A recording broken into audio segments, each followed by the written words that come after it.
আজকের ভিডিওটি মূলত অবিবাহিত যুবকদের জন্য তৈরি করা হচ্ছে। সেটি হচ্ছে অবিবাহিত যুবকরা কিভাবে খুব সহজেই বিয়ে করবেন। খুব সহজে বিয়ে করার উপায় হচ্ছে, বিয়ে করার পূর্ব শর্ত হচ্ছে আপনাকে সচ্ছল হতে হবে। আর সচ্ছল হওয়ার সবচেয়ে সেরা উপায় হচ্ছে প্রতিদিন অর্থাৎ প্রতি 24 ঘন্টায় অন্তত একবার সূরা ওয়াকিয়া তেলাওয়াত করা। পবিত্র কোরআনের 56তম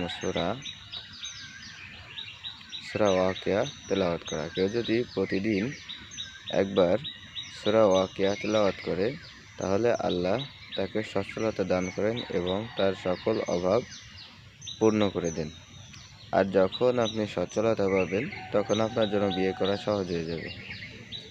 এভাবেই একজন অবিবাহিত যুবক সচ্ছলতা অর্জন করতে পারবেন এবং সহজেই বিয়ে করতে পারবেন।